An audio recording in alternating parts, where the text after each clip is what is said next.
Hello and welcome into this edition of the Golf Show podcast with Rex and Lav. Well, Sepp Straka is the winner of the Truist Championship, where Philadelphia Cricket Club certainly showed out. Our minds are also, folks, on the PGA Championship, which begins in earnest on Monday, tournament week. It could be a soggy start to the week in Charlotte. Rex, happy Mother's Day to Bunk and all the mothers who are listening to this very podcast. What's on your mind this Sunday on the eve of the PGA Championship? I'll let you jump ahead to next week in Quail Hollow in the weather report. I'm not going to touch that. I wouldn't dare step on your toes when it comes to a good weather report, since we've been texting about it for the last, week, it seems like. So I'm not going to get in your way on that one. I'm going to gush a little bit more, probably for the last time, at least this year, about Philly cricket. I don't know about you, but I probably watch more golf this week than I do in a normal week, just because I wanted to see the golf course. And the more I saw it, the more I became interested in it. And I started breaking down stats and I started doing some research and reading about it. It's such an absolutely cool place. And I think it's that golden age trick, right, of architecture. It's all the half pars. You start essentially with a half par four. It's a par 3.5, if we're being honest. I think it's pretty on the short side for PGA Tour players, and it played that way. And then you get to the par 3/8, which plays to about a 3.5 as well, because I think today it was playing 256 yards or something crazy like that. And there's so many of those peppered in around that golf course. And I know this is a slightly different routing than what the members play, but what a cool spot. And I will say that coming off last week, and it's probably not the most fair comparison here, because I don't want to beat up too much more on TPC Craig Ranch, because I think you and I both took our turns last week beating up on TPC Craig Ranch, which is going to be redesigned, by the way. But I've made this argument before. It's probably not going to help. Yeah, no, probably not. I've made this argument before when it comes to, we start talking about the argument that has the game become too easy for the top players. I think that's a ridiculous argument. However, you can say something along the lines of, yes, as the distance that they hit it have made some courses obsolete. This is a great example. Philly Cricket Club is a great example of how you don't need longer golf courses. You need better designed golf courses, because this golf course held up to some of the game's best players playing some of the best golf that we've seen all season long. And it was the greens, it was the rough, it was the undulations, it was how the fairways can't. Everything about it I thought was brilliant. I can't believe it. That 16 under par won this golf tournament with the very best players on the PGA Tour. When you had the early week rains on Thursday, it was seemingly record low scoring. I think the scoring average was sub 68, if not sub 67, on a par 70 golf course, which measured out at about 7,100 yards. I think everyone was a little concerned, like, oh my God, they're going to just absolutely massacre this place. You know, one of the gems that's been around for basically a century and a half. They're going to just shoot 20, 25 under par, even deeper, basically a Scotty Scheffler, TPC Craig Ranch redux. And I don't think anyone wanted to see that. And yet, as you saw the week go on, the greens got firmer. They were a little bit more baked out. The downhill putts were certainly scary. I'm with you. This was the first time that I'd ever seen it. I'd never been there in person. I'm not sure about you. I had never covered a tournament there. Loved it. Like the variety of the holes. There was a 95-yard par 3 on Sunday, the shortest hole in PGA Tour history. As you mentioned, like a 240-yard par 3 as well. The par 4s all had a lot of character. It's not a quirky golf course. I think quirky has a sort of negative connotation. I think of like Tobacco Road in North Carolina, which is quirky, if not wacky. This is charming. It seemed like a charming golf course, an easy walk. The greens and tees were close by, just like all the courses that were designed in this sort of era.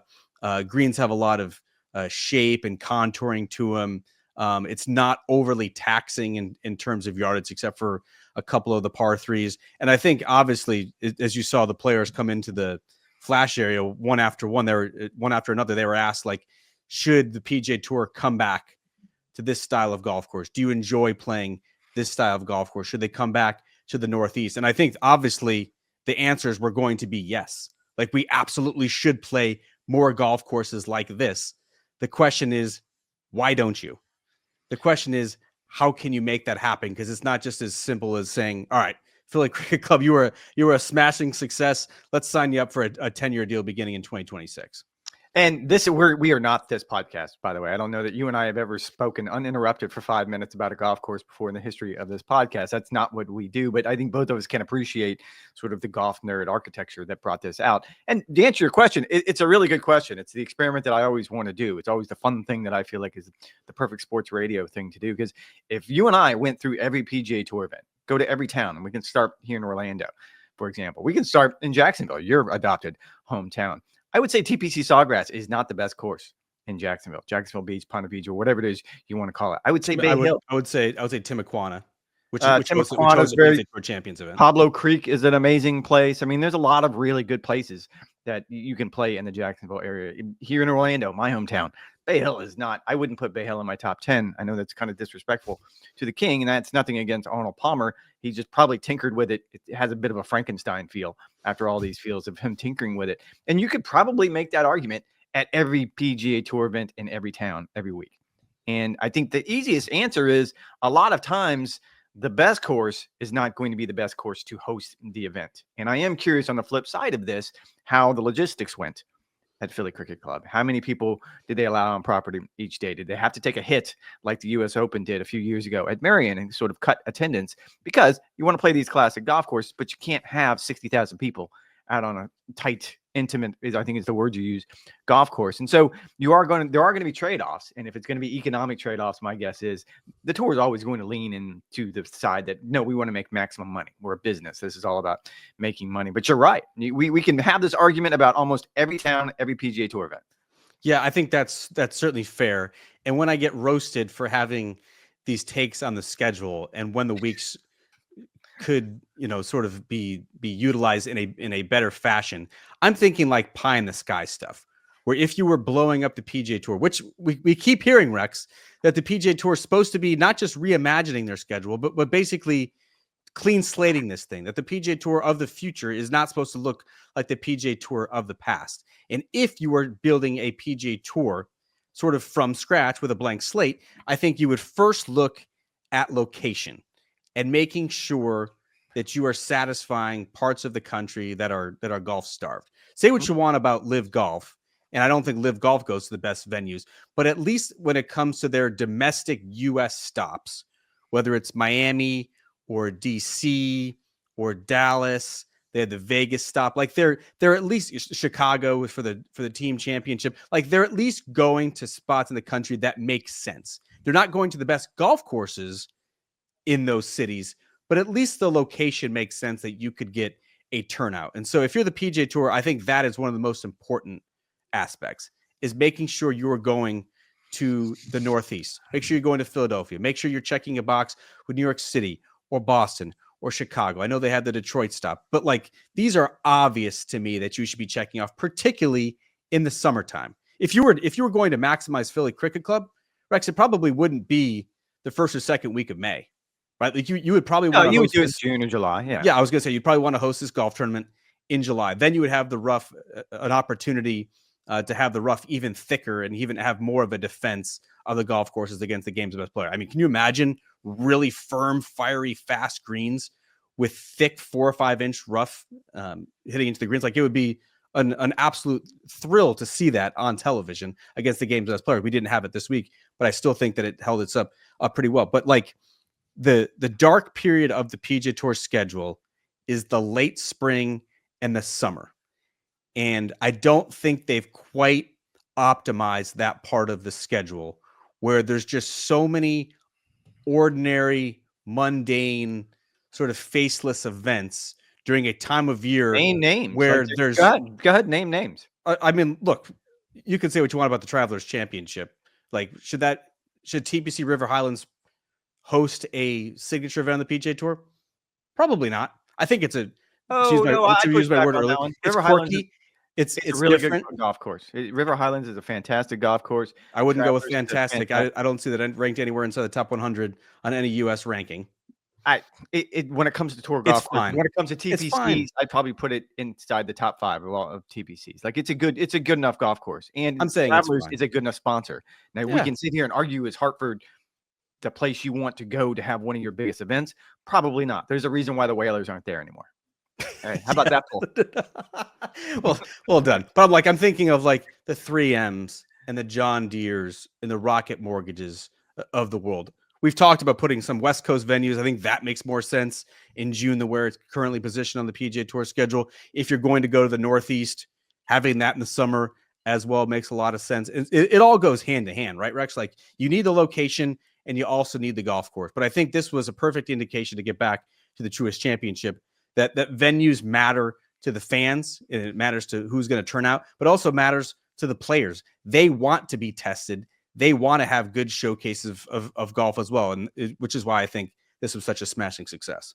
And I would just want to circle back around to one thing you said about the idea of markets. Like, let's move on from golf courses for a moment and go to probably the bigger conversation, which does the tour go to the right markets? And the answer to that is absolutely not. You don't have a regular tour stop in the New York metropolitan area or Chicago or Philadelphia or any of these big cities where you should have a regular PGA Tour stop. And this is all about economic realities. I mean, FedEx wants one of their playoff events to be in Memphis. So that's why it's so hot. It's a terrible time of year to play there. And again, FedEx is a fantastic sponsor. I'm not passing judgment on them at all. It's just a bad place to be. You can make the same argument about Eastlake for the Tour Championship. It's a terrible time to be in that part of the world. You could pick so many better places, but Coca-Cola, Southern Company, they're all huge sponsors and they want it in Atlanta. So all of these are economic realities. Yeah, it's just a little bit unfortunate. However, we will savor it. We will relish it. And that's why I think the Truist Championship resonated as it did with golf fans. How about Sepp Straka, Rex? Now a two-time winner this season, 4 PGA Tour titles overall. You buying Sepp Straka? European Ryder Cup hero, major championship contender. Where do you think he can go? I don't know about major championship contender, because once you start sort of breaking down his stats, what he did so well at Philly Cricket Club is he putted so well, but then you break it down, he's a very inconsistent putter. It's not as though he regularly ranks inside the top 10 on the PGA Tour relative to his playing partners.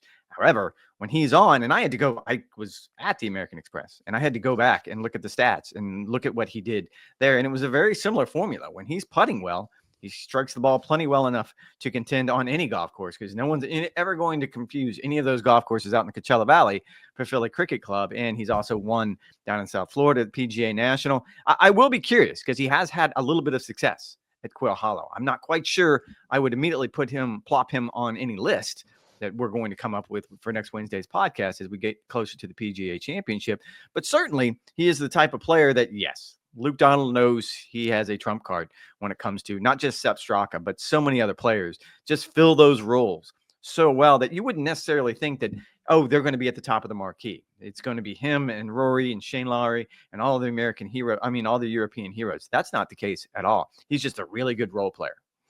I'm really surprised that Sepp Straka's major championship record is not better than it is, just given his skill set, in particular, like the U.S. Open. He went miscut, another finish outside the top 50. Sepp Straka's game is predicated on driving accuracy. And I know venues change for that championship. It's strayed a little bit from what sort of your grandfather's U.S. Open probably was, right? With really tight fairways, really thick rough, and really fast greens. I don't think Oakmont is necessarily a great fit for Sepp Straka. But then I look back and say, Shane Lowry had a huge 54-hole lead heading into the 2016 U.S. Open before he was eventually passed by Dustin Johnson and had a struggling Sunday as well, did Shane Lowry. And so, like, that could be a good fit. We've seen videos that have already emerged from media day at Oakmont where it's just going to be absolutely punishing. And if Sepp Straka is repeatedly putting himself in position, I think he can get away with being not just an average of average length in the PGA Tour. He's below average length on the PGA Tour. 137th in driving distance, 13th in accuracy, one of the best iron players on the PGA Tour as well. Hello, Tito. Happy Mother's Day to you as well. I do like Sepp Straka in the major championships. I will be curious to see how he plays at Quail Hollow, which I think is probably a good segue to where we could go from here, Rex, because yes, you mentioned the early week forecast. God awful. Absolutely awful. According to my Apple weather, they're predicting 2.25 inches of rain on Monday, another 3/4 to a full inch on Tuesday, and then it should be blowing out of there by early Wednesday. It does not look as though the actual tournament rounds are going to be affected, but boy, it is going to be soggy. It is going to be saturated and an already brutally long test. I mean, I haven't looked at the card. 7,700 yards is going to play even longer. And that's fine with me. Someone asked me, my mother-in-law, we had lunch over at their place today for quizzing you, was she? She was quizzing me on Quail Hollow, and she was worried about the rain just as much as you were. I should have just given her your phone number, and you guys could have hashed out how you're going to fix this problem. Because I said it's going to rain Monday and Tuesday and Wednesday, and I don't care about those 3 days. Like I only dial in on the 4th day. That's the day I need to start paying attention, and that's the day that it matters that it's not going to rain. But you're absolutely right. There's a stats guy that I work with, Mark Hortz, who's just brilliant at predicting things and coming up with whatever a golf course is, whatever the secret sauce is on certain golf courses. He's really good at discovering that. And I texted him later this afternoon and asked him specifically, does it narrow the list the more and more rain that falls on Quail Hollow? And his response was probably goes from 10 to 5, which I thought 10 would be wildly low for a PGA Championship because it has a tendency that 156 guys. I know. I was a little surprised that he said it, but I get his point. Like when you talk about Sepp being not even middle of the pack, back of the pack when it comes to driving distance, what chance do you think he really has? And I don't want to pick on Sepp because that was a brilliant victory at Philly Cricket Club, but what chance do you think he has on that particular golf course after that much rain? I mean, probably not good. I'd be very curious to see who the stats expert would be winnowing down those 5 choices. 5 seems very low for what is the deepest, strongest field of major championship golf. You'll get it on Wednesday. That's just a sneak peek. You'll get it on Wednesday. 5 guys. It might have been some hyperbole along with that. However, his point is valid, where you and I both know that the list of players who can now win there is we can start with Rory, probably go to Scotty Scheffler. JT seems to be in just fine form. I'm not quite sure how you're going to rank those 3, and then pick me another 3 to 4 to 5 bombers who are in good form right now, have played well on that golf course before, and that's probably going to be the list going into it. Yeah, it is interesting. A little bit of a quirk this year because it is a regular PGA Tour venue. We're intimately familiar with Quail Hollow. We know all the holes. We know the routing. We know how it's going to go. We know what sort of player profile fits. And yet Scotty Scheffler, the prohibitive world -- on a player who's coming off an 8-shot victory, has never played Quail Hollow before. He played it once in the President's Cup, a team competition. He never played, obviously, the PGA Championship back in 2017 because he was still in college. And has not played the Wells Fargo Championship. Just falls at sort of a funny point in the schedule where the Texas kid likes to play all the Texas events. Last year, of course, he missed the Wells Fargo Championship with sort of celebrating the birth of his first child along with wife Meredith. So he did not play in the Wells Fargo Championship last year as well. So I'm curious to see how Scotty fares. There's not a golf course on planet Earth in which you would not think that Scotty Scheffler can contend. However, I'm not sure even he likes the prospect of going up against a Rory, a 4-time winner at Quail Hollow, a Bryson DeChambeau who's driving the golf ball better than he has in his entire life, wailing away on that golf course, which is not expected to have overly penal rough, according to Johnson Wagner, who is a member out at Quail Hollow. What else, Rex, are you looking forward to as we spin it ahead to PGA Championship week? I know you're flying out early Monday. I'm setting my alarm for 4:30 to drive up to Quail Hollow on Monday morning as well. What's got your attention as we look ahead to the PGA? Well, I think going, again, off the top of our heads, trying to come up with some sort of list, because I don't know of those 3 players that we just mentioned, Scotty, Rory, and JT, as well as JT is playing. I think he's moved himself into the conversation. And I don't want to be dismissive. Probably like a different tier, though, right? Like we're talking, I don't know. Rory. We're talking I don't know. Scotty, not on this golf JT. course under these circumstances. I don't know. I think you can make a really good argument that those 3 would be 1A, 1B, and 1C. I don't know that I've ever done that trick to go all the way out to 1C before. However, only because it's at this golf course where he has had so much success. And you look at the things he does well. There's a reason why he plays Quail Hollow very well. He hits the ball a mile high, hits it a long ways. He can pitch it well. He can wedge it well. All of those things matter on that particular golf course. There's 2 players really that are fascinating to me going into next week at Quail Hollow. And one of them is going to be Xander Schauffele. And you and I probably are going to spend a lot of time over the next few days talking about him because of the struggles. We know that he went through the injury, the rib injury. It's taken him a while to get back to where he wanted to. I guess I did not realize how much he has struggled off the tee in relation to how well he played off the tee last year and how much he struggled on the greens. He's outside the top 160 in both of those categories. He was well inside, I think, the top 10 in both those categories last year. I think what he was able to do, I think he ended up finishing tied for 11th at Philly Cricket Club. What he was able to do well there that impressed me was not just drive the ball well, but he also putted the ball a little bit more what we're expecting out of him, because I would think Quail Hollow would be a perfect test for him. Oh yeah, no, most certainly. I mean, he almost won the golf tournament last year at the Wells Fargo Championship. Had a big lead before he got hunted down by Rory McIlroy on the final day. It has been sort of a slow burn for Xander Schauffele. I think I'm a little bit surprised that he has not put himself in contention. I know he missed, the better part of now he missed 2 months. He's now 3 months into this comeback, 4 consecutive now top 20 finishes. You mentioned the driving, it's been a struggle. The putting has been a struggle as well. I still think he has the tools to be to be a possible world number 1 player. Like, he's that complete, he's that powerful.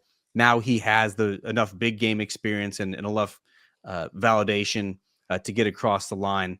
I'm just a little surprised he has not put himself in the mix yet. I think it might be a little bit too optimistic to think all of a sudden he can put himself back in a major championship contention just because he has not had a realistic shot to win a golf tournament so far in 2025.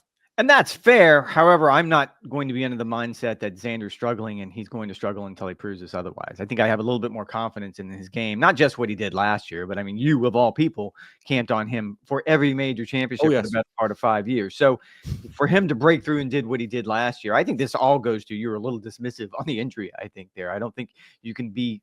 I don't think you can overstate how difficult it is from a golfer's perspective to have a rib injury, even though it's not going to keep you from playing golf. It's not going to keep you probably from playing good golf, but it's going to be painful. It's going to be uncomfortable, and you're probably going to start flinching in some times that you don't want to flinch. So that would be the one player that I looked at. The other one's going to be Rickie Fowler. He played well at Philly Cricket Club. You go back to his history at Quail Hollow, go back to 2017 when the PGA was there. Last time he finished tied for 5th. I like the way his game is at right now. I would kind of put him in that category that we just talked about with Sepp. If we get all of that rain, and Rickie is plenty long enough, but he isn't long. You're putting Sepp Straka and Rickie Fowler in the same category? No. When it comes to the degree of difficulty on this golf course, clearly Sepp is here. I mean, Sepp's won twice this year on the PGA Tour.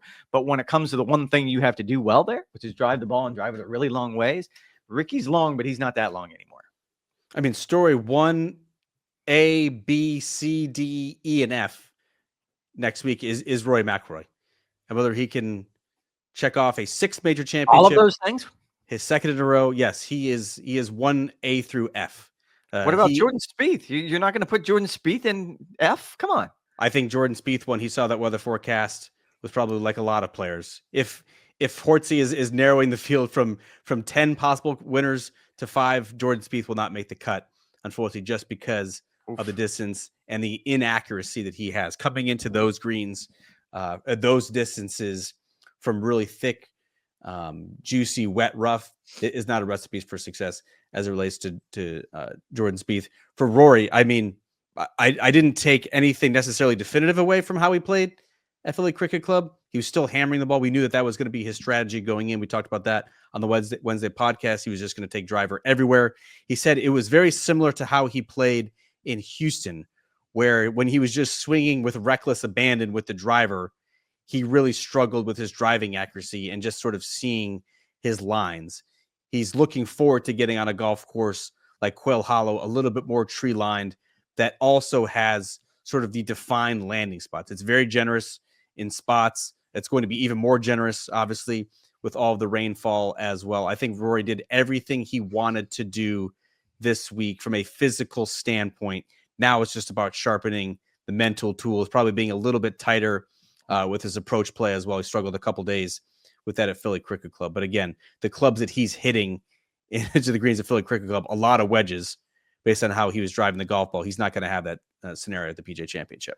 I'll give you storyline A and storyline B. I think once you start getting... But I will draw a line at C. At C and D, I think I've had enough of your nonsense because you've leaned into this too much. Yes, we all want to see how he picks up this major championship chase now, because the narrative after he wins at the Masters is, oh, okay, he's got the monkey off his back. Now the floodgates are just going to open, and it's going to be just like it was early in his career when he was just rattling them off, and we were talking about him catching Tiger or catching Jack, these ridiculous conversations that we always seem to have. I am fascinated, and this golf course certainly is right there for him, and because I think that's going to be the B storyline, is his history on this golf course. I was trying to find the photo. It's one of my favorite photos, but they have the picture of his scorecard the year he set the course record, and it's right as you walk into the locker room at Quail Hollow.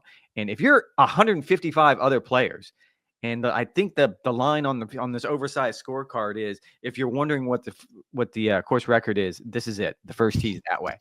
And it can be kind of intimidating if you're one of those other 155 guys sort of glancing at that every time you walk to the first tee. So I'll give you A and B. I think there's some other C, D, E, and Fs that I would dig into.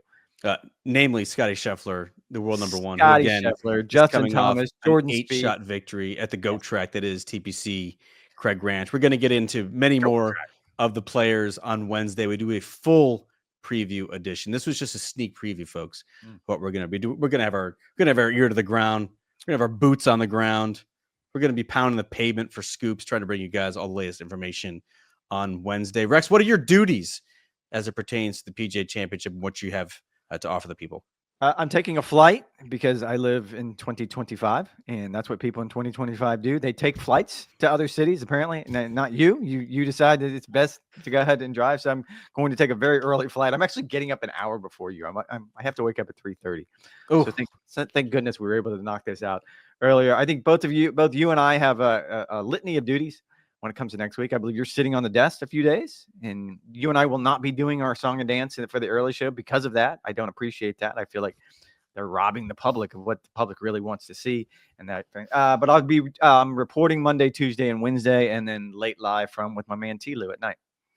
Yes, I am on Tuesday and Wednesday. Part of the reason why I drove to Charlotte, other than it being just 5.5 hours from my home here in Ponte Vedra, was I mistakenly thought that we had live from duties all week long. And so rather than schlep 6 or 7 suits up to Charlotte on an American Airlines flight, I can instead just pack the car, head north on 95, and all of a sudden I'm in Charlotte. However, it does seem needless now that I have just 2 suits for Tuesday and Wednesday and for the show. And I do want to point something out. You sent a text. I let it go. You asked, are we supposed to wear, this is really inside baseball stuff. I apologize. I'm pulling back the curtain probably too much. On certain weeks, we can wear Golf Channel shirts, the FootJoy Golf Channel shirts that we wear. And other weeks, we have to wear NBC Sports shirts. And you were asking which one of those do we need to wear at the PGA Championship. I don't know what the answer was because I tuned out. Because we're not wearing those things at all next week. You either wear a suit or you can wear whatever you want. You don't have to wear the uniform. You're not on TV. No, but if the camera catches me, I like to rep the brand. I like to let the people know exactly who I'm proud to represent. That's all it is. Plus, of course, we forgot to mention we will be doing mini pods. Of course, we have the full preview pod for the PGA Championship that'll drop on Spotify, iTunes, wherever it is you get your podcast, Golf Channel YouTube page on Wednesday. Then Rex and I will have the mini pods, 15 to 20 minutes if you're new here, after each and every tournament round, Thursday through Saturday. And then on Sunday, we will do the full 52-minute edition made for TV on Sunday night from Quail Hollow Club. Always look forward to doing that. So it's going to be a jam-packed week. Catch us on TV, catch it with the podcast, catch us on YouTube. And of course, you guys know the drill, NBCSports.com/golf for all the latest news, notes, and updates. I'll have a Xander Schauffele feature that's dropping, I believe, on Monday afternoon. You can catch that one. We should probably sign off now with Tito going absolutely ham. Thanks for listening. Thanks for the support. We'll talk to you guys on Wednesday live from Quail Hollow. Just 2 contributors cutting it up.